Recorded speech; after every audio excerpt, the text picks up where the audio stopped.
Yo, what's going on, guys? Mush back at it with another video, and I want to talk all about a game that I think could end up being one of the biggest games of the year if it actually delivers, and the hype is really now building up for it, and that is, of course, Pearl Abyss's Crimson Desert. But before I get into this video, our friends at Green Man Gaming, if you're already sold on this game, do have Crimson Desert 15% off. It will be a $70 game, but you can get it 15% off. Use the code FEB15, that's FEB15, you'll save 15%. If you're an XP member, you'll save 15% regardless, but that is the promotional code.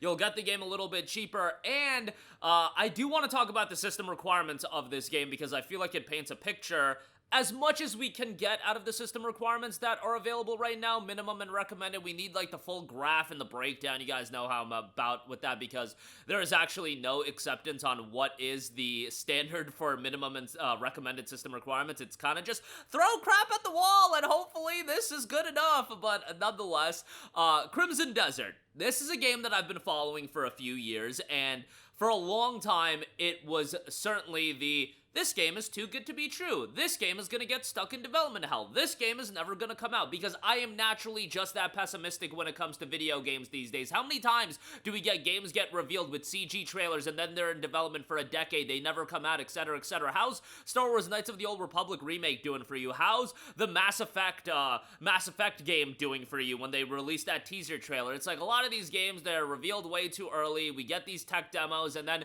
they turn out to be nothing. Well, guess what? Crimson Desert does have a release date, and that release date isn't far away. It's 6 weeks away.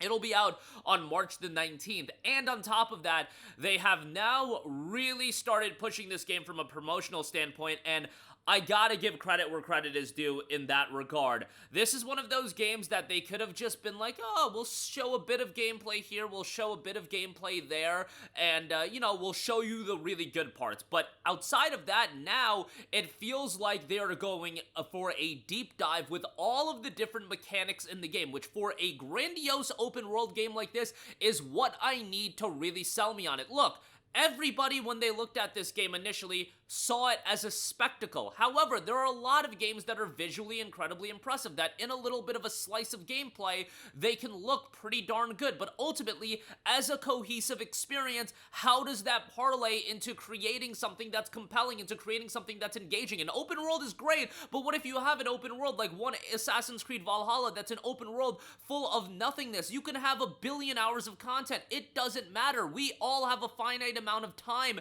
in this world, and at this point, I think more and more people are understanding that and realizing that they don't want to be stuck in an open world for 80 hours doing mundane content just over and over again, outpost clearing until the sun comes up. There's something more compelling that people want out of their open world games, and with Crimson Desert, at the very least, they are now giving us insight into what we can expect out of this open world. We have a little bit of a backdrop on the narrative. We have a little bit of an idea on the 5 regions that are going to be in this world that offer a variety and various content for you to go on. It's not just outpost clearing. It's gonna have a variety of content with some puzzles, with some platforming sections, with some traversal sections, and obviously the combat is gonna be at the heart and soul of the game, but there actually is being a lot of emphasis put towards this is a video game that has various mechanics and aspects to it. Lo and behold, that's a lot of the times all I need. I just want something that does have depth to it outside of just being this overwhelming open world, and beyond that, they've only dropped the first of several features videos that are going to be deep dives into the mechanics of the game. This was the first one, and it's about 15 minutes at length,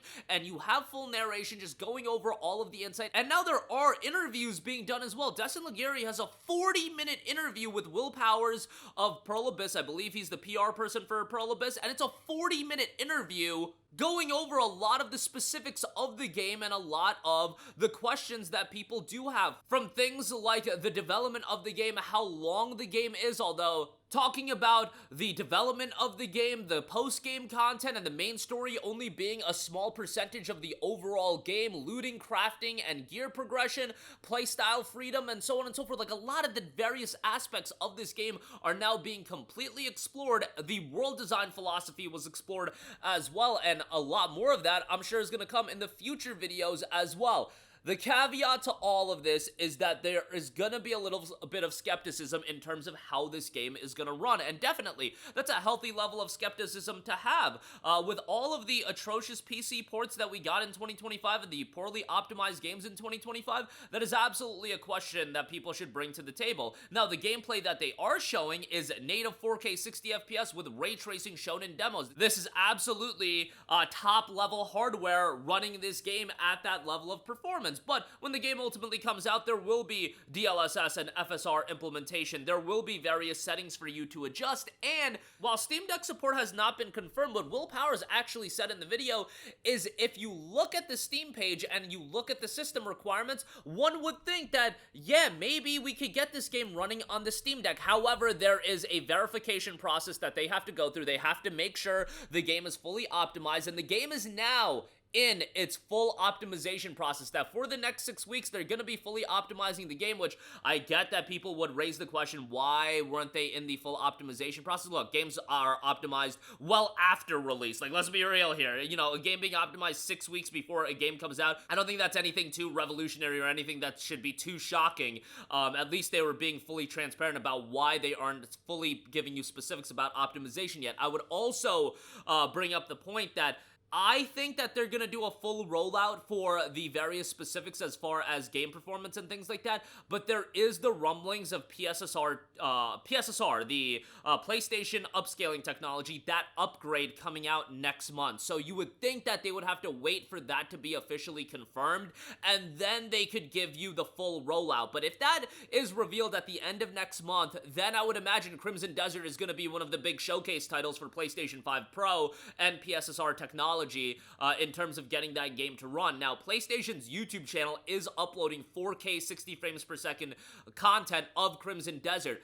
I feel like if this game is going to end up running on 30 frames per second on PlayStation 5 and PS5 Pro, this close to a game coming out, you uploading 4K 60 FPS on a PlayStation channel, whether PlayStation made that decision to upload that content, I feel like that's incredibly misleading. If the game ends up being 30 frames per second, I feel like uploading content that's 4K 60 on PlayStation's own channel of a high...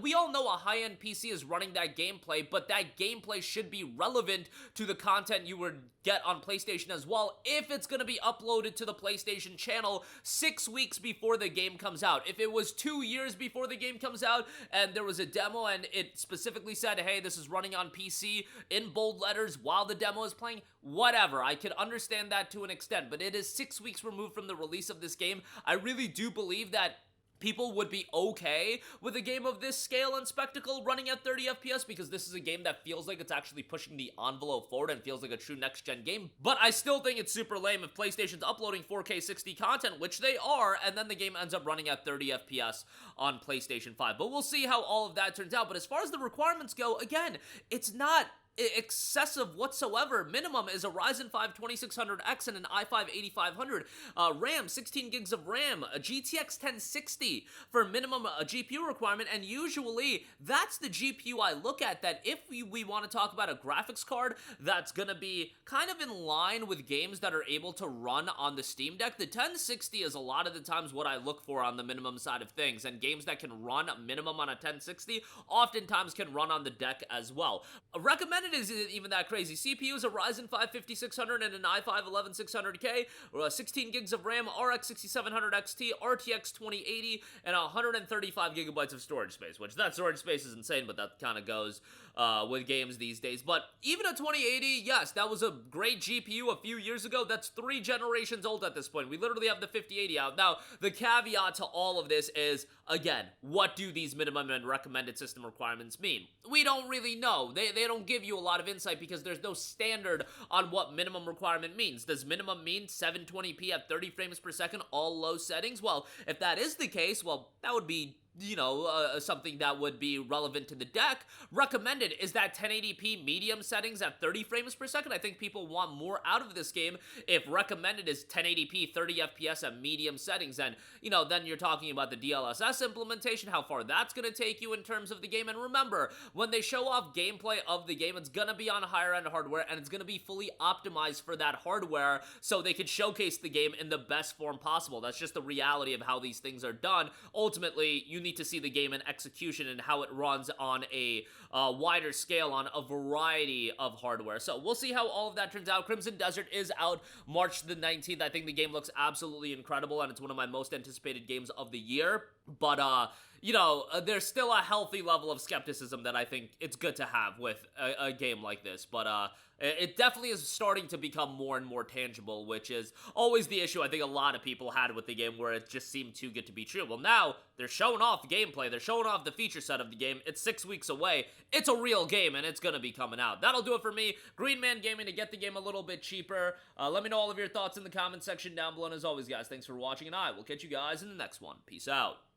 Hey, what's going on, guys? Mush here again. Hope you enjoyed the video. As you guys might know, YouTube's notification system is sometimes a little bit wonky, even if you're subscribed to the channel. Maybe you're not abundantly aware that I uploaded a video. To remedy that situation, make sure you hit the bell notification button. This way, whenever I upload a new video, and I try to upload as consistently as possible, you will be notified directly of the upload, and you can watch it as soon as it goes live. I would really appreciate it if you guys hit that button so you can stay up to date with all of the content I'm posting. But as always, guys, thanks for watching, and I'll catch you guys in the next one. Peace out.